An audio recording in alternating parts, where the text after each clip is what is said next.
Y es que justamente la puntuación de Honduras en el índice de percepción de la corrupción muestra un estancamiento del sistema sobre el combate al flagelo y además, en opinión de políticos y economistas, que se continúe fracasando es el resultado de un círculo vicioso y así crean las mejores leyes mientras existan los mismos funcionarios, no habrán cambios positivos.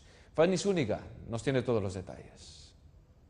Transparencia Internacional presentó los resultados del Índice de Percepción de la Corrupción 2018, el cual revela el continuo fracaso de muchos países para el control de este flagelo, lo que contribuye a la crisis democrática alrededor del mundo.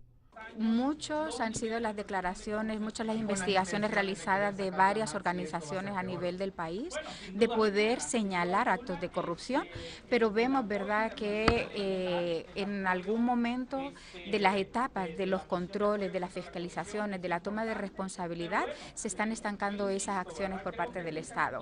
Entendemos que el Ministerio Público tenga que tomar los tiempos suficientes para hacer las investigaciones y fortalecer lo que son las investigaciones, pero sí se hace un llamado para ver en qué momento se pueden robustecer, ¿verdad? Y poder llevar a cabo que todas estas denuncias que se fueron señaladas, que fueron identificadas en el año pasado, esperaríamos que este año ya lleguen a requerimientos fiscales, que efectivamente las investigaciones puedan ser terminadas y por consiguiente puedan llegar a los juzgados. En América, Canadá se posiciona como el más transparente con 81 puntos, seguido de Estados Unidos con 71 y Uruguay con 70, mientras los más corruptos de la región destaca Venezuela con 18 puntos, Haití con 20 y Nicaragua con 25. Lo que más nos interesa sin duda alguna es el caso particular de Honduras. 29 en el ranking 132 de 180. Nos mantenemos, yo creo que no es sorpresa para nadie. La sorpresa quizás sería de que hubiésemos mejorado. Creo que como hondureño no es una noticia agradable, puesto que el índice de percepción de corrupción, por ser el instrumento más completo que hay, porque recoge el ejercicio de 3 encuestas diferentes, de distintas instancias, de mucha credibilidad en el mundo, al final creo que quisiéramos estar en una mejor posición. En Centroamérica, Costa Rica figura como el más transparente con 56 puntos, seguido de Panamá con 37 y El Salvador con 35. En la cuarta posición del Istmo se ubica Honduras con 29 puntos, solo por encima de Guatemala con 27 y Nicaragua con 25. Con esto se refleja sin duda alguna los grandes problemas que tiene Honduras en corrupción. Con imágenes de Orlando Ramos, Walter Pérez, Azteca Noticias. Y continuando con más hechos, secretario del presidente del Comité de Derechos Humanos, Hugo Maldonado, se deben de buscar otros mecanismos para continuar atacando de raíz el flagelo de la corrupción de nuestro país que tanto daño le hace a Honduras. Esto refiriéndose a la evaluación que ha hecho Transparencia Internacional, en la cual colocan a Honduras en el escalón número 29 en el delito de corrupción. De entre 180 países conforme a su nivel de transparencia, organizaciones de sociedad civil o entes no gubernamentales desarrollaron un conjunto de encuestas para medir los niveles de corrupción. Honduras, con 29 puntos, solo por encima de Guatemala y Nicaragua. A causa de lo anterior, el expresidente del Colegio Hondureño de la Economía, Julio Raudales, opina que dichos porcentajes solo muestran el descontento de la población, al tiempo que ya es el tercer año consecutivo que el país centroamericano desciende en dicha materia. Lo que muestra es el desencanto que tiene la mayoría de la población en el país sobre quien está manejando los asuntos públicos. Es una pena que Honduras ya por tercer año consecutivo sigue descendiendo en este índice. La gente sigue pensando que en el país no se está trabajando adecuadamente para controlar este gran problema que es la corrupción en el manejo de los asuntos públicos, el tema de las faltas en la justicia, un sistema que no está funcionando, que tiene muchísimos limitantes y muchos problemas y que no da un servicio adecuado y que por lo tanto genera más pobreza, más miseria en el país y más desigualdad, lo cual es algo que definitivamente no habla muy bien de nuestro tipo de democracia. Según políticos, Pero en voz de la diputada por el PINU en el Congreso Nacional de la República, Doris Gutiérrez, la corrupción en Honduras es un círculo vicioso porque nada funciona. Las entidades encargadas de combatirla no generan resultados. Agrega que aunque se firmen los mejores convenios de transparencia, si persiste la misma burocracia, nada cambiará ni a corto ni a largo plazo. La corrupción no es de papeles. Nosotros podemos hacer las mejores leyes anticorrupción, firmar los mejores convenios antitransparencia, etcétera, etcétera. Pero de eso, como dice el refrán popular, del dicho al hecho hay mucho trecho. Y mientras es vino nuevo en odres viejos, mientras sean los mismos funcionarios, mientras sean las mismas personas, mientras sea la misma burocracia, la misma mafia que existe, mientras no hay institucionalidad, que no la hay, por eso vino la MASI, porque no funcionó el Ministerio Público, no funcionó el Tribunal de Cuentas, no funcionó el Instituto de Acceso a la Información Pública, o sea, porque definitivamente, pues si hubiesen funcionado bien, no hubiesen los grados de corrupción que se dieron al Seguro Social y otros. Es claro que las políticas en el combate a la corrupción en Honduras existen. Sin embargo, el llamado de atención de los economistas en el Foro Social de la Deuda Externa, FOSDE, es que las mismas deban modificarse o cambiarse antes de que sea demasiado tarde y como país continuemos en números rojos en el combate hacia el flagelo. Es que no hay coherencia entre el discurso sobre el combate a la corrupción, sobre la transparencia, rendición de cuentas y la participación ciudadana que supuestamente se está dando versus las evaluaciones a nivel internacional y en este caso de Transparencia Internacional, donde nos menciona que seguimos estancados en la percepción o en el índice de percepción de la corrupción, estando en un puntaje de un 29, es decir, que seguimos en números rojos, seguimos ni siquiera sobre el promedio de Latinoamérica, que es por encima del 40, y no digamos de los países europeos que sobrepasan el 60, 70 este indicador. ¿Debería haber algún tipo de cambio en las políticas públicas del gobierno en todos los aspectos a corto plazo?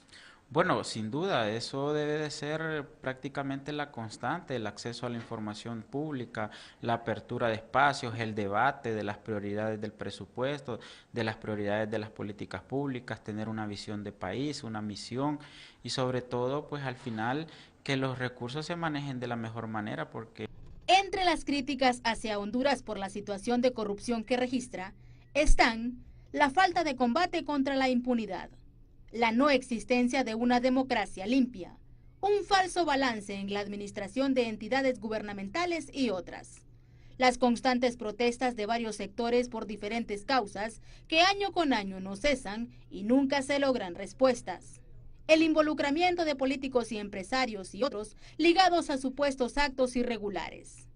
Y el constante discurso de los gobiernos que en los últimos 25 años han dicho, habrán cambios. Sin embargo, para un gran porcentaje de la población hondureña, no han sido más que palabras. Con las imágenes de Luis Fernando Figueroa, Fanny Zúñiga, Azteca Noticias. Venezuela y Nicaragua son los países más corruptos del hemisferio occidental, según lo que se reveló en el más reciente informe de la organización no gubernamental Transparencia Internacional. El reporte asegura que América Latina sigue registrando altos niveles de corrupción. La corrupción en Venezuela continúa floreciendo, así definió la consejera regional para Latinoamérica de Transparencia Internacional, Luciana Torquiaro, las conclusiones de su más reciente informe sobre corrupción en el mundo. Venezuela es un ejemplo extremo y un caso que ejemplifica que cuando la democracia no funciona plenamente, cuando los ciudadanos no pueden hacer goce de sus derechos, cuando el sistema de checks and balances no funciona, cuando el Ejecutivo concentra todo el poder. Según el reporte, en Latinoamérica Venezuela obtiene uno de los más bajos puntajes en la lucha contra la corrupción según su escala. Esto debido a la crítica situación en el país. La violación de derechos humanos, la violencia y la inestabilidad política son consecuencias directas de la amplia corrupción que existe en esa nación, según el organismo. Nicaragua acompaña a Venezuela en el escalafón. Esa nación no solo es una de las más corruptas del hemisferio, sino que según Transparencia Internacional, el 2018 marcó un antes y después en el país centroamericano. El gobierno de Ortega ha tomado medidas muy extremas con respecto a los derechos humanos. Hemos visto que a pesar de que los ciudadanos están reclamando medidas en materia de lucha contra la corrupción y medidas más democráticas, el gobierno no ha tenido temor, no le ha temblado, digamos, impulso a la hora de salir a reprimir a su propia gente. Transparencia Internacional destaca además que a pesar de que América Latina continúa estancada en su lucha en contra de la corrupción, existen aspectos positivos que han crecido como manifestación de sociedades civiles fortalecidas, entre ellos la movilización ciudadana y la conciencia política del pueblo. Cristina Caicedo Smith, Voz de América, Washington.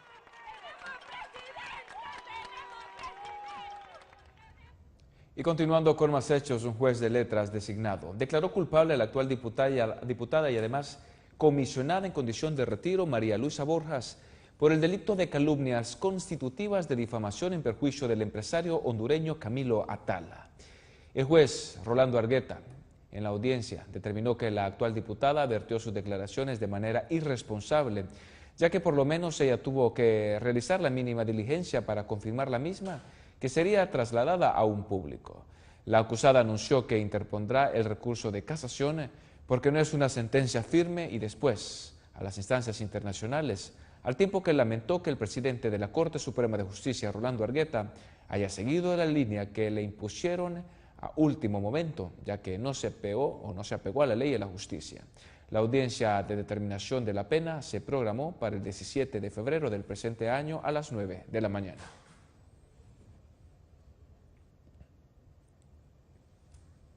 Y continuando con más hechos, ante los señalamientos de que es objeto el cual el Tribunal Superior de Cuentas, debido a que su misma ley los priva de investigaciones, hechos señalados por la Misión de Apoyo contra la Corrupción y la Impunidad en Honduras, respecto a las investigaciones de corrupción y cómo opera el organismo. Así lo explica el diputado Rolando Dubón. En ese sentido, debo manifestarles que hay avances enormes. El proyecto es importante, va encaminado pues a fortalecer el Tribunal Superior de Cuentas en el aspecto administrativo, en el aspecto de prevenir, ¿verdad?, que se cometan irregularidades en las demás instituciones, en todas las instituciones que manejan fondos públicos, en el afán de nombrar un auditor interno que sean los ojos del Tribunal Superior de Cuentas en cada una de las instituciones, a fin pues de prevenir. Por su parte, las autoridades de la Secretaría de Educación han manifestado que a partir del próximo 1 de febrero, los estudiantes deben de presentarse a sus centros de estudio. Se espera que sean más de 2 millones de alumnos los cuales se presenten en las aulas de clase. El año escolar 2019 está repleto de retos para las autoridades y uno de estos es seguir mejorando la calidad educativa en el país. El 1 de febrero, que es este viernes, vamos a hacer la inauguración de clases, inician las clases, finaliza el 31 de enero lo que es el proceso de matrícula oficial. Sin embargo, los centros educativos y el sistema de administración de centros educativos sigue abierto para que en cualquier día del año los niños puedan ingresar al sistema, haciendo una nivelación para que ellos puedan ingresar a cualquier grado académico en los diferentes centros educativos a nivel nacional. En ese sentido, vamos a tener ya un programa de inauguración el día lunes 4, el día viernes comienzan las clases con los procesos de bienvenida, de procesos de adaptación a los que son de primer ingreso y todos los lineamientos que se van a dar para el año académico.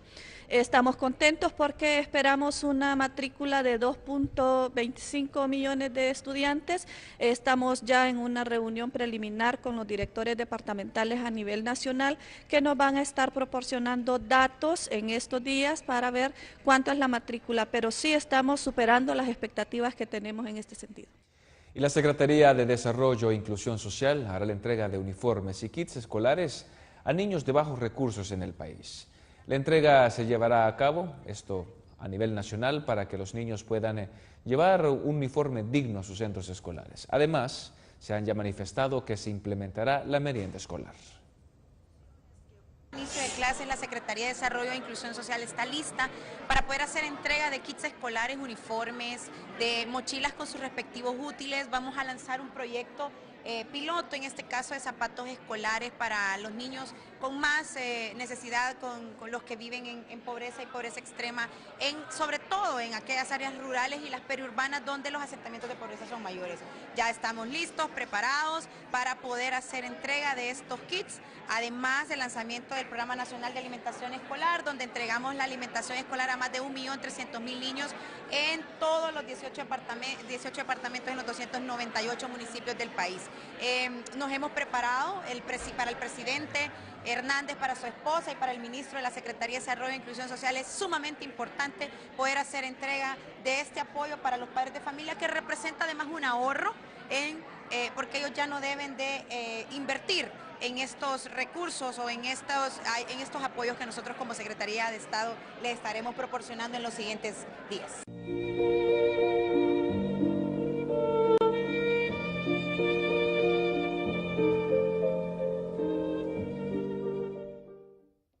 Y continuando con más información, miles de hondureños visitan la Basílica de Suyapa para rendir tributo a la Virgen justamente de Suyapa. Es un agradecimiento a los milagros que realiza a personas que con mucha fe acuden a ella. Año a año, la Basílica de Suyapa recibe cientos de peregrinos para rendir homenaje a la patrona de Honduras, la Virgen de Suyapa, a la que llaman también la Morenita y la Chiquita y Milagrosa.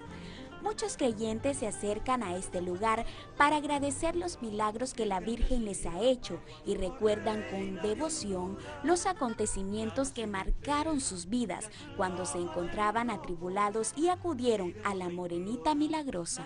Porque mire que yo tuve una niña que tenía como 2 años y se me grabó y la doctora como que la trató. Me dice, yo no le hallo nada, esa niña no tiene remedio, me dice. Aquí no hay remedio para eso y llévela a su pueblo, llévela a la ciudad, me dice, a ver si le encuentran algo. Yo no tenía dinero para viajar hasta acá y yo la puse en las manos de nuestra Madre María, la Virgen, y me fui para la casa. Pero si se va para su casa se le va a morir su niño. Yo puse la mirada en la Virgen María y en nuestro Señor Jesucristo y ella fue sanada.